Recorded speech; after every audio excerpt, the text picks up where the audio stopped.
અવિનાશી પુરુષ આપણા ઘટની માલપા વસી રહ્યો છે. અવિનાશી છે આત્મા. આ સ્થૂળ દેહનો થાય છે નાશ. બુદ્ધિ વિનાનો બાળકો ગુણ ગાય છે ગંગા દાસ. ગુરુ રામદાસ છે માથે પ્રભુ તને દાસે હાથે.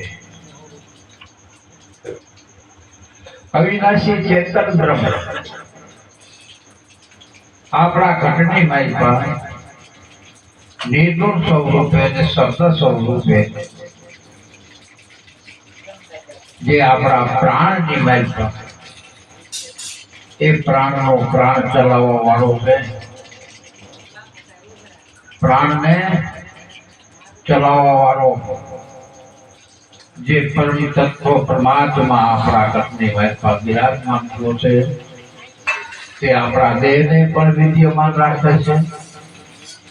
અને જો આપણે એનું ભજન થઈ જાય તો ભવો ભવ પણ આપણા ભેળો રહેશે. સંતોની એક જ આંગળી ગણી છે કે ભાઈ ભજન કરો તો ભેટે. દલ દરિયામાં દિયો ડૂબતી સીધ કરો છો. આ ચાલી ગયો છે ને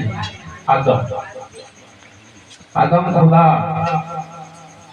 એટલે આદમ તો પરમાવશે ભજન કરો તો ભેટે. આ દેહની માઇન્ડમાં એવું એક સંતોએ કીધું કે ભાઈઓ ચેતન પુરુષ જે વસી ગયું છે તે ચેતન પુરુષને ફણસ લાગતી નથી. એને કોઈ કર્મ લાગતું નથી. એને કાંઈ રંગ નથી. એને કઈ રૂપ નથી. એને કોઈ પણ દેહધામનો ધારો નથી. કોઈ જાત નથી. કોઈ વર્ણ નથી. કેવું એક આપણા ઘટની માલપા જે તત્વ વસી રહ્યું છે જે પરમાત્મા સ્વરૂપ આત્મા કહેવાય.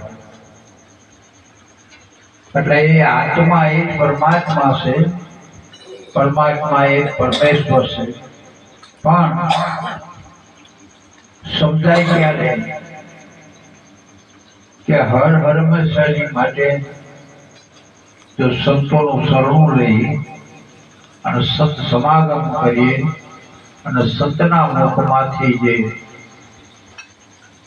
આત્મજ્ઞાન જેને કહેવામાં આવે એ જ્ઞાનનું આપણે ગ્રહણ કરીએ તો ધીમે ધીમે આ વાતો સમજાય એવી છે. બાકી એકદમ ઝટપટ તો સમજાય એવી નથી. અને ખરેખર તો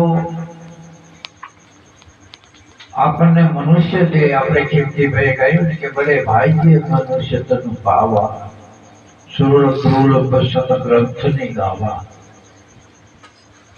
ભાગ્યશાળી આપણે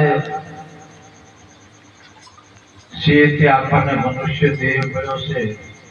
તો મનુષ્ય દેહ કેવળ ને કેવળ પરમાત્માનું ભજન કરવાનું સાધન. એ સાધન છે.